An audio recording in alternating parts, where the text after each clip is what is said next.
हमें ज्वाइन किया है सीनियर एंकर पर्सन है अजमल जामे साहब। बहुत शुक्रिया आपके वक्त का अजमल साहब।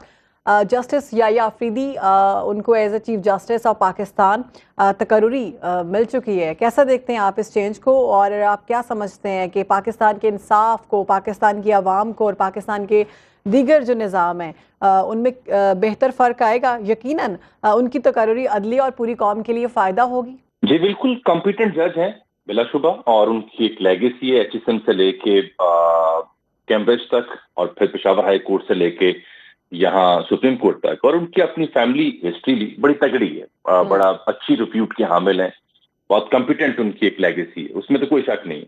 और फिर एक ही बात इस बात की कि ये एक पार्लिमानी प्रोसेस के जरिए, यानी पार्लिमान की बनी एक कमेटी के जरिए इसका इंतखाब हुआ, और उससे पहले जो 26 यानी तरमीम हुई उसमें भी 2/3 कंसेंसस समहाउ हमें देखने को मिला। तो इसमें एतराज की गुंजाइश तो बज़ाहिर दिखाई नहीं देती। हाँ, एतराज की सूरत एक और तरीके से मुझे नजर जरूर आ रही है, क्योंकि आज ही आप देखें कि जस्टिस मंसूर अली शाह जो है, उनकी सरबराही में 3 रुकनी बेंच था एक, जहाँ पे बरतरफ मुलाजमीन है सुप्रीम कोर्ट के, उनकी बहाली की दरख्वास्तें थी आईनी बेंच के उनके सामने। तो वहाँ वकील सज्जाद साहब दरख्वास्त गुजार के वकील थे, मारूफ कानूनदान है, तो उन्होंने कहा कि पुरसुकून जिंदगी हर शहरी का आईनी हक है जी। फौरन जस्टिस मंसूर अली शाह साहब ने तवज्जो दिलाई कि इस केस में सवाल आईनी है, और 26वीं आईनी तरमीम में कहा गया है कि आईनी केसेस आईनी बेंचेस सुनेंगे। तो ये केस अहम आईनी बेंच ही सुन सकता है, तो हम इसे उस बेंच को रेफर कर रहे हैं। अब मुझे ये लगता है कि ये इसका क़याम खुशाइंद हो गया। जैसे याया अफरीदी साहब से उम्मीदें अच्छी हैं कि वो इंसाफ करेंगे, लेकिन ये एक नया मसला होगा कि हर मुद्दे में ऑलमोस्ट आईनी कानूनी नुक्ता तो निकलेगा। आइन और कानून के बगैर नुक्ते बहुत कम है, मासिवाय कत्ल के मामलात या दीगर चोरी शिकारी के मामलात। तो वो आईनी मामलात इस कदर बढ़ जाएंगे कि ये जो बेंच है ये उसको डील नहीं कर पाएगा।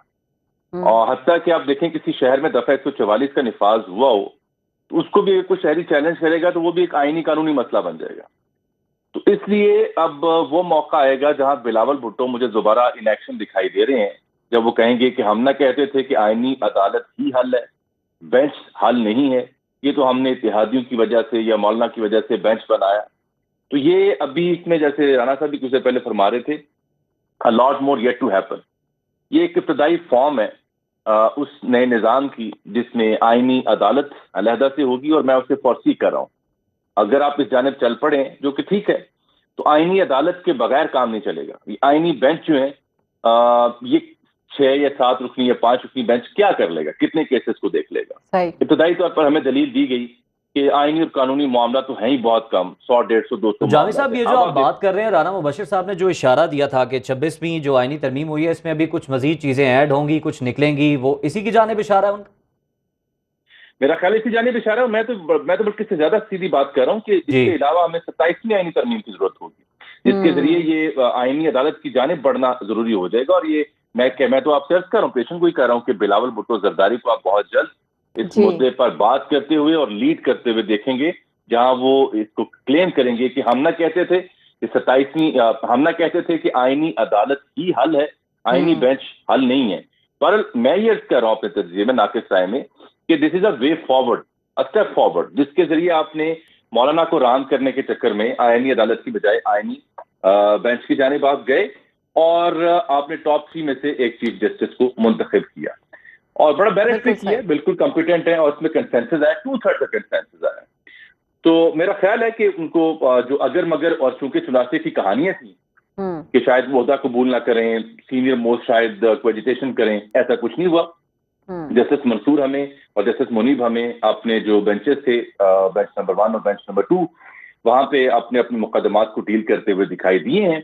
और जस्टिस याया अफरीदी और मेरी तलाश के मुताबिक जस्टिस काजी फाइज का एक आने वाले एक जाने वाले हैं, उनकी मुलाकात की भी इत्तला है, और सदर ममलिकत ने नोटिफिकेशन भी जारी कर दिया। तो वो उस प्रोसेस के बाद नेशनल वे ऑफ एक्शन में चीजें इन एक्शन आ रही हैं, खुशाइंद है। और मुझे तो ये भी खबर मिली कि पाकिस्तान तहरीक इंसाफ की जो कोर कमेटी है, उनके जिम्मेदारान है, उन्होंने भी फैसला किया है कि नए चीफ जस्टिस के हवाले से हम उनके साथ हैं, लेट हिम कम, उनको देखते हैं और फिर उनके बारे में राय का इजहार करेंगे। फिलहाल हम उनकी तारीफ करते हैं یا ان کی اپوائنٹمنٹ کے اوپر کوئی زیادہ رولا نہیں ڈالتے. اگر ایسا ہے جو میری اطلاعات ہے تو یہ بہت ہی خوش آئند بات. جابر صاحب یہ فرمائیے گا کہ عوامی نمائندوں کی جانب سے اس حسن انتخاب کو سارے ہی سراہ رہے ہیں، تمام بار کونسلز، وکلا تنظیمیں، ہم دیکھ رہے ہیں کہ نہ صرف وہ مبارکباد دے رہے ہیں بلکہ تعاون کی یقین دہانیاں بھی کرا رہے ہیں. کتنا خوش آئند ہے؟ اور ساتھ ہی ساتھ یہ بھی بتا دیجیے گا کہ 26ویں آئینی ترمیم کے بعد عدلیہ کے کتنے ایسے کیسز ہیں، جس طرح سے آپ نے بھی آج ایک جو کیس تھا ملازمین کی بحالی کا اس کا حوالہ دیا، تو کتنے ایسے کیسز ہوں گے جو کہ آئینی بینچز کو منتقل ہو جائیں گے؟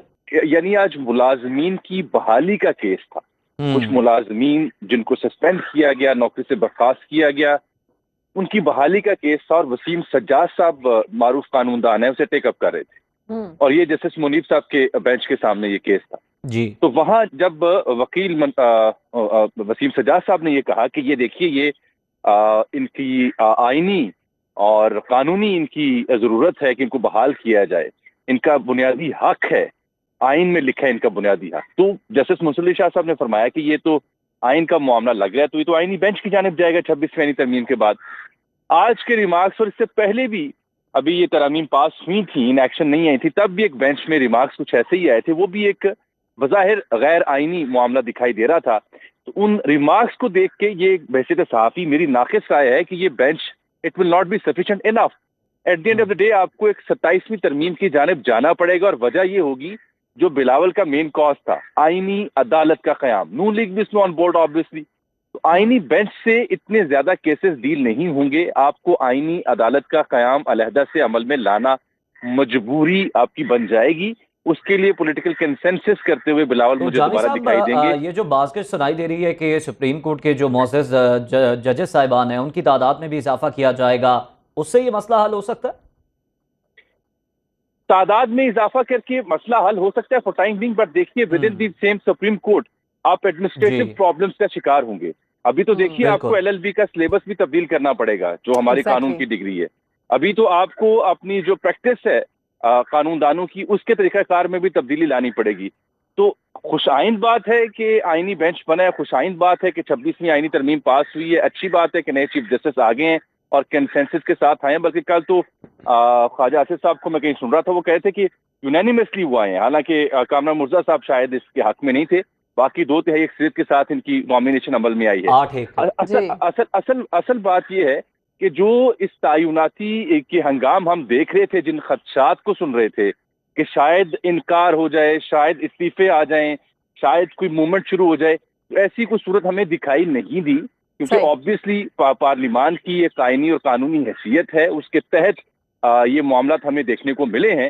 اور باقی آپ دیکھیں باس کی جانب سے بھی بحیثیت مجموعی کوئی ایسا رد عمل دکھائی نہیں دے رہا. اور میں پہلے بھی آپ سے عرض کر رہا تھا کہ میری اطلاع تو یہ ہے کہ PTA کی کور کمیٹی کے اندر یہ تقریباً کنسنسس ہے کہ نئے چیف جسٹس کو ان کے حوالے سے کوئی ایسے متنازع بیان نہیں دیا جائے گا، ان کو خوش آمدید کہا جائے گا، اور دیکھتے ہیں لیٹس سی کہ وہ کیسا پرفارم کرتے ہیں. لیکن اصل بات یہ ہے کہ میرے یہ نمائندے جو ہیں، میرے اور آپ کے، یہ اس ترمیم کے لیے تو دن رات ایک کیے ہوئے تھے، لیکن عام شہری کے مسائل کے حوالے سے، صحت، تعلیم اور اس کو بنیادی جو سہولیات ہیں اس کے حوالے سے بھی اگر مجھے 4-5 دن مسلسل دن رات سر جوڑ کر بیٹھے دکھائی دیں تو میں بڑی ان کی تعریف کروں گا. ہاں، ایک تکنیکی نقطہ میں ضرور ڈسکس کرنا چاہوں گا کہ اس سے پہلے جو ہمارا نظام عدل تھا، جیسا بھی تھا ہر دور میں، اس کی وجہ سے ہم عدالتی رینکنگ میں، انصاف کی حصول کی رینکنگ میں کوئی 139 یا 40ویں نمبر پر ہیں، یعنی ہم مزید نیچے گرے ہیں.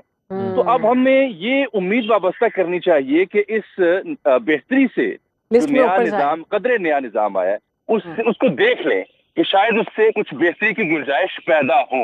بالکل ہر دور میں ہم نے دیکھا کہ ایک من پسند عدلیہ تھی، من پسند بینچز تھے، چیف جسٹس ہوا کرتے تھے جو اپنی مرضی کے بینچز بنایا کرتے تھے. اور ہم نے دیکھا پچھلے آپ 3 سے 4 ادوار دیکھ لیں، اپنی مرضی کے بینچز کی تشکیل عمل میں لائی جاتی تھی، سینئر ججز کو اگنور کیا جاتا تھا. پھر یہ آپ نے کمیٹی بنائی، اس کمیٹی سے بھی آپ کو مسئلہ ہوا، پھر اس کے بعد آپ نے ایک نئی ترکیب انٹروڈیوس کروائی. تو وہ بہتر یہی تھا کہ آئینی ترمیم کے ذریعے ہی آپ کوئی مناسب حل یا مناسب. تو جامع صاحب، یہ جن لوگوں نے مس یوز آف پاور میں کیا اور انہوں نے یہ داغ میں ڈالی، اگر وہ یہ نہ کرتے، وہ یہ بنیاد نہ رکھتے تو پھر آج یہ سب نہ کرنا پڑا ہوتا. ऐसा ही है? मेरा ख्याल है उस जानिब शायद ना जाया जाता, क्योंकि अगर अदालत को आप तीसरे सुतून के तौर पर उतना ही एम्पावर रहने देते और उसकी ट्रांसपेरेंसी को यकीनी बनाए रखते और अदालती अमल में असरअंदाज ना होते और अदलिया के बहुत ही अहम शख्सियात जो हैं वो अगर सियासत की नजर ना होती तो शायद ये नौबत ना आती।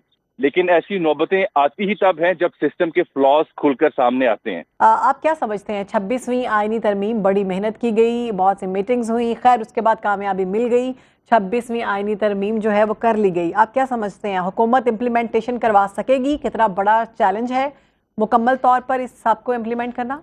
हर लिहाज से इम्प्लीमेंटेशन होगी ताकि ये साबित किया जा सके कि this is not sufficient enough. 27वीं की जरूरत है, पैरेलल एक नई आईनी अदालत होना चाहिए। बाकी रह गई बात विद इन द सिस्टम जो मसाइल थे, तो मैंने पहले अर्ज की कि काजी फायसा साहब की और जनाब चीफ जस्टिस जो न्यूली अपॉइंटेड हैं याहिया अफरीदी, इनकी मुलाकात की तस्दीक हो रही है।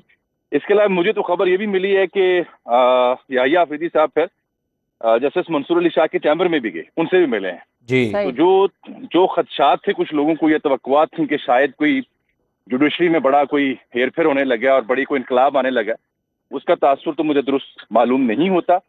एक पार्लिमानी तरीके से अगर उनकी नामजदगी हुई है उसको कबूल किया जाना चाहिए। बिल्कुल, वो तो चाय की प्याली में जिनका आप जिक्र कर रहे हैं, चाय की प्याली में तूफान मचाना चाह रहे हैं, जो कि नाकाम कोशिश है। हम देख रहे हैं कि बड़ी ये जो तकर्री है अनडिस्प्यूटेड है, इसमें कोई शक नहीं, हाई होप्स भी हैं।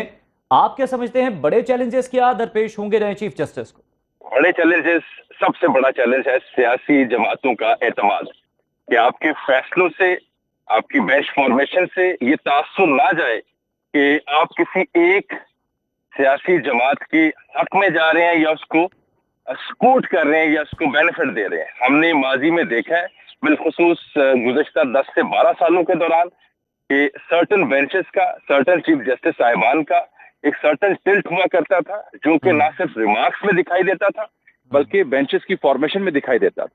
फैसले तो बहुत बात की बात होती थी, फैसले तो खैर बहुत नंगे हुआ करते थे। बिल्कुल ठीक। तो अब उनसे उनका सबसे बड़ा चैलेंज ये है, उनका सबसे बड़ा जो उनसे उम्मीद है वो ये है कि इस तासुर को वो दुरुस्त करेंगे। और मुझे बड़ा यकीन है, knowing his legacy, knowing his career, जिस तरह की उन्होंने शख्सियत उनकी अपनी ऑप्ट की, जो उनके बारे में एक आम ख्याल है कि ये गैर मुतनाज़ शख्सियत हैं और उनकी गैर मुतनाज़ेपन इस कदर वाज़ेह है कि आप देख लें, मुशर्रफ का ट्रायल हो, मिलिट्री केसेस का मामला हो, हर मामले में उनकी एक अपनी राय है।